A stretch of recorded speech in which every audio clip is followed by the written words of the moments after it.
जब मैं घर से गुस्से में बड़बड़ाते हुए निकल आया था और बस स्टैंड की तरफ आगे बढ़ने लगा, मैं मन ही मन में बड़बड़ा रहा था।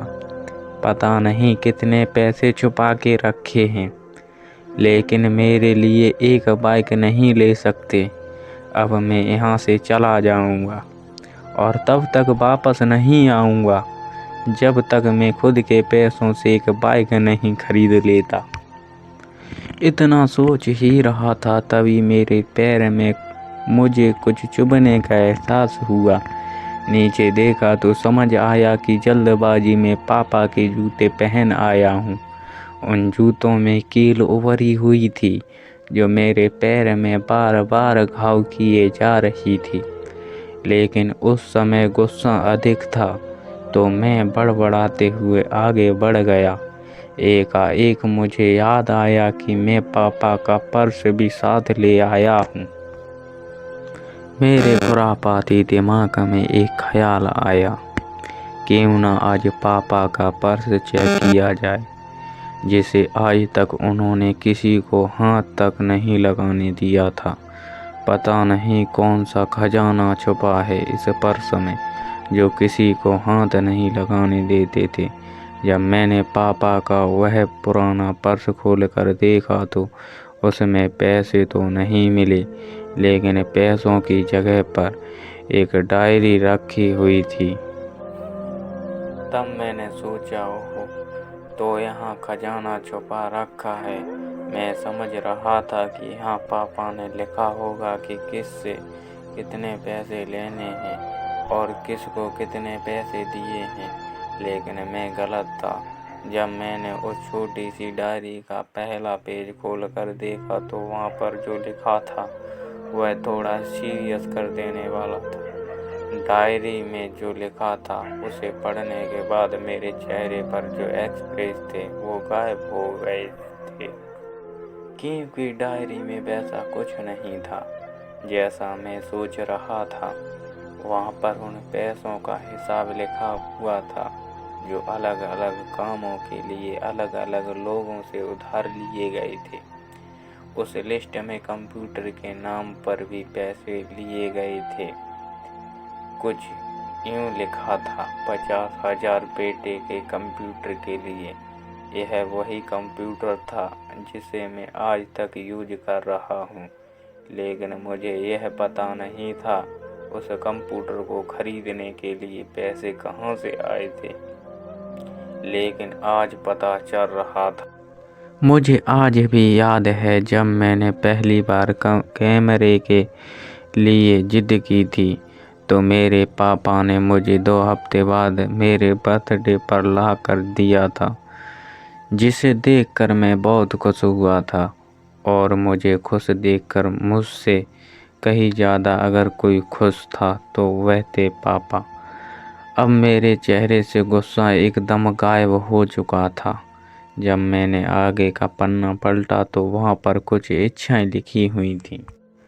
पहली जो विश थी उसमें जो लिखा हुआ था, अच्छे जूता पहनना। यह बात मेरी कुछ समझ नहीं आई। तभी मेरे पाँव अचानक सड़क पर भरे हुए पानी पर जा पड़ा और तभी मेरे पाँव में कुछ गीलेपन होने का एहसास हुआ। जब मैंने जूता उतार कर देखा तो उसका तला टूटा हुआ था। यह देखकर मुझे डायरी में लिखी बात याद आ गई।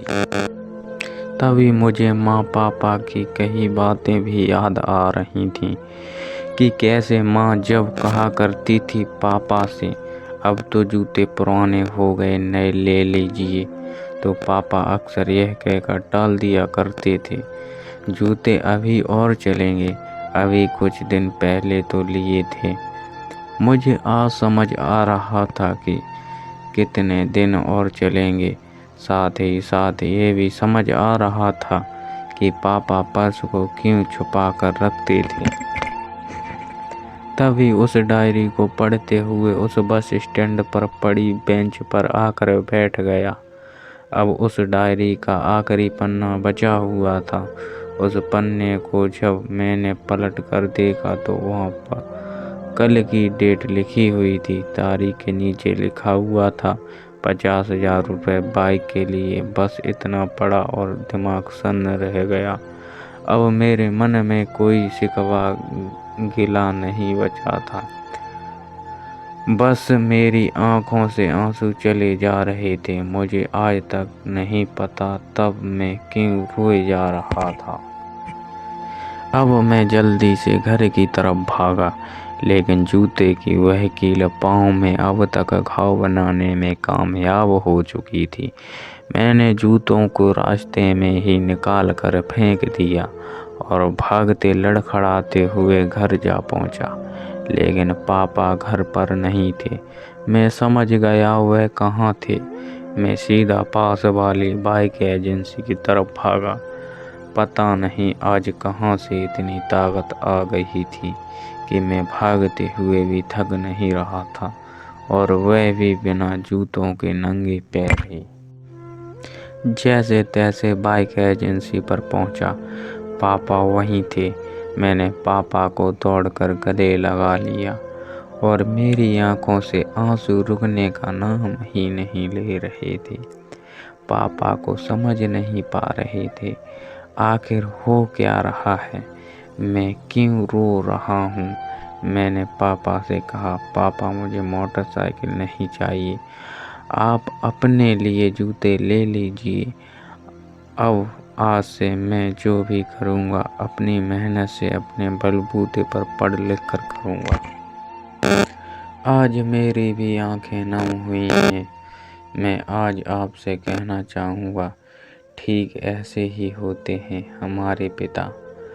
हम अक्सर देखते हैं कि हम अपनी माँ से हर बात शेयर करते हैं और माँ भी इसके बदले में हमें बहुत प्यार देती है। लेकिन एक शख्स ऐसा भी होता है जो हमें छुपकर प्यार करता है, वह होते हैं हमारे पिता। यह परिवार में एकमात्र ऐसा व्यक्ति होता है जो अपने बच्चों से उन्हें बिना जताए छिपकर प्यार करता है। खुद की इच्छाओं को मारकर बच्चों के लिए सपने देखते हैं और उनकी खुशी में ही खुश हो जाता है।